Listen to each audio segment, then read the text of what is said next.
everybody, welcome back to the channel. My name's Nicole and this is Dusty Book Sniffers, and today I'm here to talk about my Buzzwordathon reads for the first 3 months of the year. So let's get into it.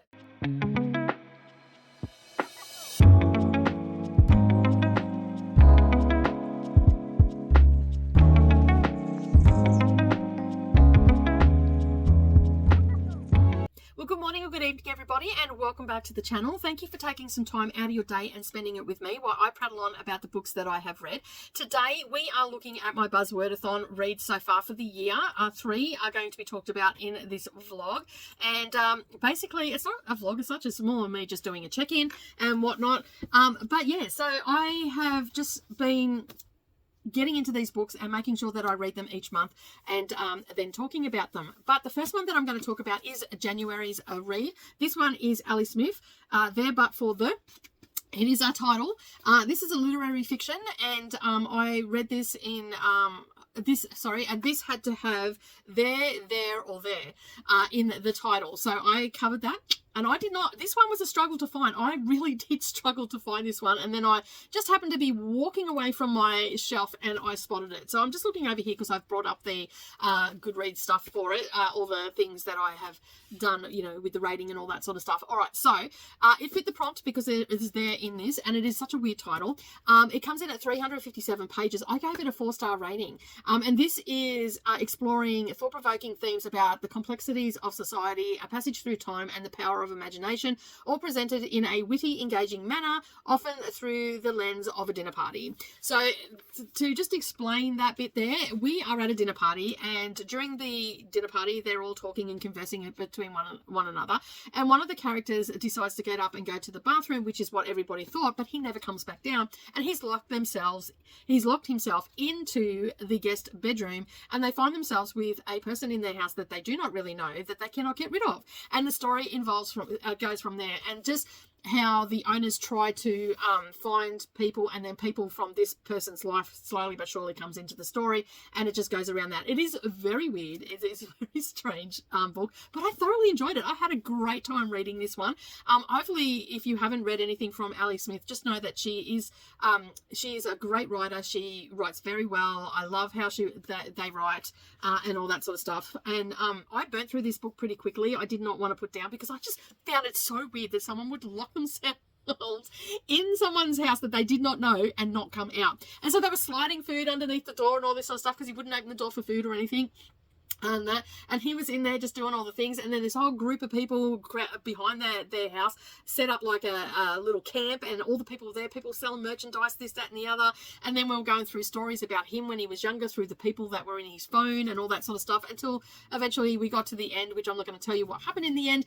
But yeah, it was a great read. It was the first time I had read Ali Smith as well, so it was a lot of fun. I've got a really good snapshot of her writing style, and I first came across Ali Smith being mentioned by Jen from Jen Campbell. Had read a lot of her stuff and always had a lot of nice things to say about their books and whatnot. So I thought, you know what, I need to jump on this. And I have her season quartet, I think is what it's called, of hers to read as well, which I was hoping to read one. I think autumn is the first one. I'll have to go and check the synopsis of that and which order to read them in. But I'm thinking that I'm going to read them over the course of a year because they're called their seasons and all that sort of stuff. But that was the first one off the rank, and I'm pretty happy with that. So we've started our Buzzwordathon in a pretty good way. And yeah, and I'm going to move on to the next ones. And I'll see you in the next clip. Hey everybody. All right, we are back for Buzzwordathon, and the book that I'm going to be reading for February is called Lucky. It is by Marissa Stapley, and basically it's also ticking another goal too. It's off the Reese Witherspoon's book club. I'm endeavouring to read all the books on that list, and as I come across them, and I was lucky enough to get this in a book grocer box, which was absolutely fabulous. And it is also one that was in the advent box, so it's also crossing off for that as well. So tick, tick, tick. Anyway, we are going to be reading this. It is a fairly short book, but I love the premise of this. So the blurb is, what if you had the winning ticket that could change your life forever, but you couldn't cash it in because, you know, you're a no good Nick and you've been ripping people off all your life because that's the way you were brought up. And yeah, that's how the story goes. So right now, Lucky, who is the main protagonist, she is waking up in Las Vegas on her own. Her boyfriend has abandoned her and her father is in jail, and she has this winning ticket and she does not know what to do.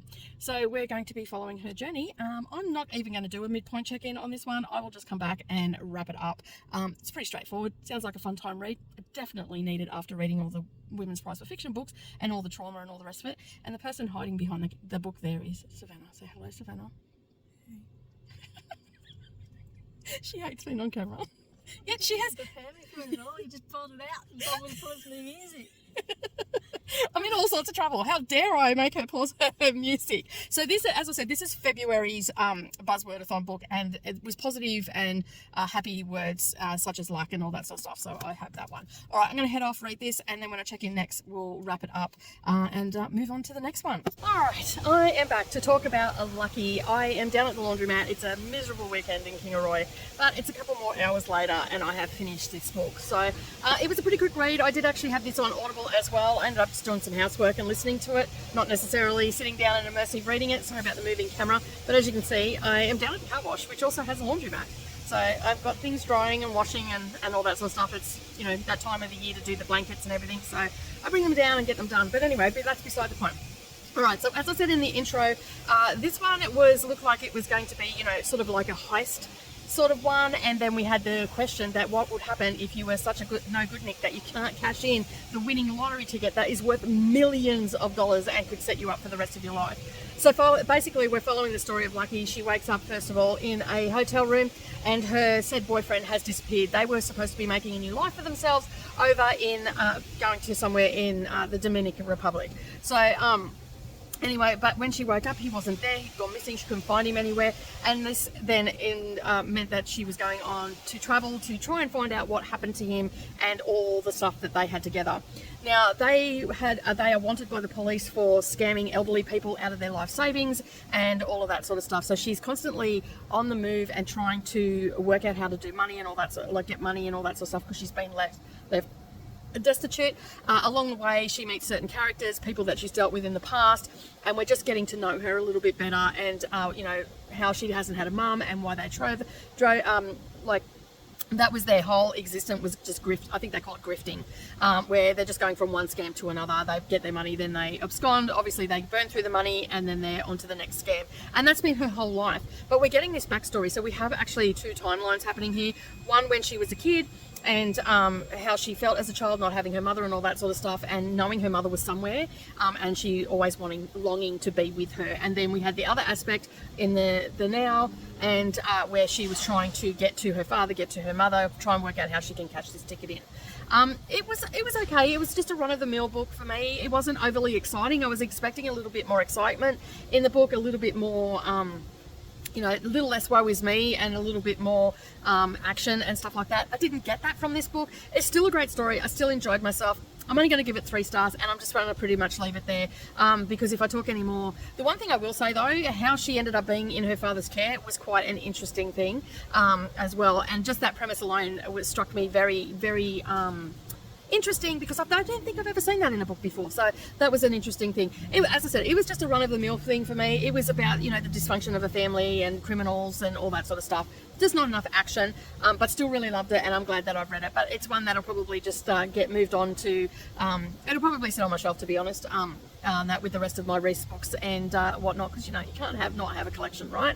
But anyway, that is that one. Hi everybody, and welcome back. All right, I'm here to talk about Em and Me. This is another Buzzwordathon read, and now I thought I'd done a check-in for this, for the start of it, you know, what it was about and all the rest of it, and I didn't. So I don't know what was going on there. I just must have had the thought and thought that I'd done it and just moved on from it.